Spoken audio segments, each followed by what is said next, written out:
This is Radio Chatskill. I'm Tim Bruno. In her recurring segment, Eating Upstate, Erin Shearer explores the restaurants and dining establishments in our region, and today she speaks to Gavin Brown, the owner of Unclebrother.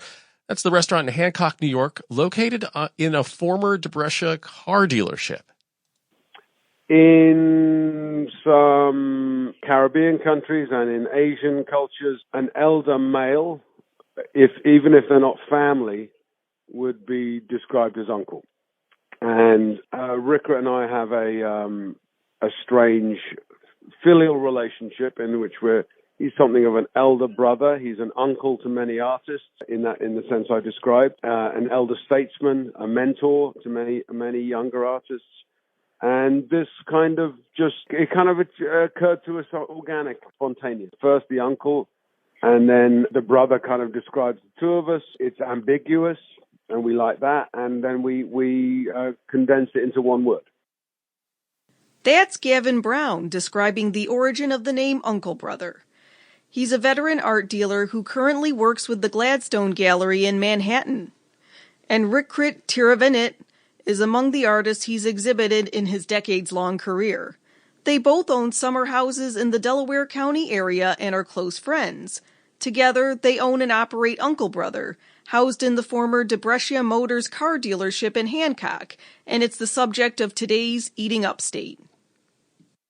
DeBrescia Motors first established itself as a gas station in 1941. After the war, it became a car dealership, specializing primarily in General Motors' Pontiac brand, as well as the AMC brand, the maker of the Gremlin and the infamous Pacer model cars, and it would continue to operate that way for the next 65 years. General Motors ceasing production on the Pontiac brand after 2010 spelled the end of DeBrescia Motors. By 2013, the dealership had closed. Here's Jerry DeBrescia. It started out in 1941 as a Texaco station. Then during the war years, it was a Texaco station. In 1947, they got the Kaiser Frazer dealership. In 1949, they got the Pontiac dealership. So most of its significant growth was as a Texaco station and Pontiac dealership. In 58, 59, or 60, someplace, it got the AMC dealership. So, but it was always primarily Pontiac. And then the next year, after the AMC, so that would make it 61, let's say, it got the international dealership and sold international Scouts and pickup trucks. The following year, Jerry's cousin John sold the building to Gavin and Rickert. Here's Gavin explaining what attracted him and Rickert to the building. Its location, simplicity, and that it seemed to have lots of potential.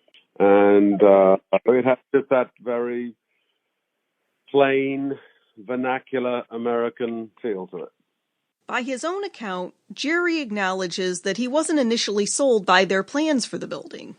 They bought the building from my cousin John, and the business itself was pretty much defunct by then, and the remaining uncle, I think by that time, was in a nursing home. I'm 78 years old, and I loved cars and the car business. I wanted to see it be a car, stay in the car business. And I thought, this is insane what this guy is doing. And I used to go down there when they were modifying the building. The contractor that was modifying it for Gavin was a friend of mine. So I'd go down there and they'd be telling him all these stories about what happened in this bay and that bay and all that stuff. Well, finally one day Gavin came in and I met him. He wanted to meet this guy that was coming down and interfering with the work crew, telling stories about DeBrescia Motors. And I got to know Gavin and I got thinking, well, this is kind of a great thing because it's good for Hancock because it brings people in that might not normally be here. And he's well known, seemed to have a good reputation. I didn't realize at the time that he'd been here for quite a few years as a part-time resident. He had a summer place. So overall, it went from an, oh my God, this is terrible, to, yeah, that's pretty good. And that's still about how I feel about it. Unclebrother opened in 2015. For Rickert, Unclebrother could be considered a commercial continuation of his art. Back in 1990, he created Pad Thai, where he cooked and served pad thai at the Paula Allen Gallery in Manhattan. At the time, according to some accounts, this confused some patrons who thought Rickrit was a caterer. Today, however, pad thai is considered a foundational work of what is now known in the art world as relational aesthetics. Rickrit and Gavin don't consider Unclebrother a restaurant as much as they consider it an open kitchen.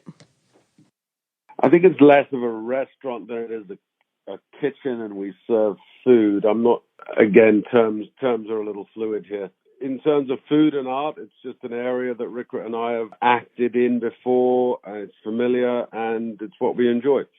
When I say open kitchen, first of all, yeah, the kitchen is totally open. And even given the context, one would be hard-pressed to call it a restaurant. So if it's not a restaurant, I guess we're happier just describing it as a kitchen in which people come to receive food. And when we say open kitchen, I think the open suggests a certain open-endedness in terms of what we're prepared, what we're happy to serve, what interests us to serve, and our approach in terms of the hospitality industry. We're not trying to put something together which is going to get a Michelin star. It's more about a location or a reason to gather. Unclebrother sources from a number of local farms, including nearby Mountain Dell Farm in Hancock and Hilly Acres in Jeffersonville. This weekend and next, Rickrit will be working out of the kitchen and behind the bar. Next month we'll bring Spiral Theory Test Kitchen, a queer cooking collective, as well as Angela Demiuga, previously executive chef of Mission Chinese in Manhattan. Jerry DeBrescia says that the reaction to Unclebrother was initially mixed, but that locals have warmed up to the idea of the New York art world setting up shop in their town, even if only for a few weekends out of the year. What's the reaction of people in a community where we're old, basically poor, to these people that come in from the city that have a different lifestyle and certainly different income? Is there a bonding going on there? Not necessarily. And I don't think it's confrontational, but with Trumpism and everything else, it's that. And the guy across the street is this avid Trumpster that he's like upset about it all the time. And I've known this guy my whole life. He had a car dealership over there, his dad did. So he's not very friendly towards anything on that side of the street.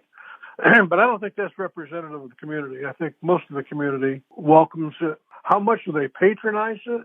Again, if you're only open there 13 days a year, what's your basis of sample? 13 days? And it's a different menu. It's good and reasonable price in my estimation. So overall, it is brilliant. You might want to write this down. Brilliant analysis here. It is what it is. I'd like to see it keep growing, as Gavin, I think, wants to see it keep growing. And I think people are just getting used to it. It's like saying to people in Endicott, what do you think about IBM these days? Not very much that's good, but that's meaningless. So, yeah, there's some other things going on now that are similar to Unclebrother's up the street, and I can almost see Unclebrother's from where I'm standing right now up on the hill, that I think will help, because the more that are like that are weekends, that are of a different culture or whatever, the more it's acceptable. So I think it's growing on people. The few people that are left, that's the other problem. Unclebrother is open through Labor Day weekend and is located at 250 East Front Street in Hancock. I'm Erin Shear. Eating Upstate is a production of WJFF Radio Catskill. And that's all for this edition of Radio Chatskill. I'm Tim Bruno. Thanks for listening.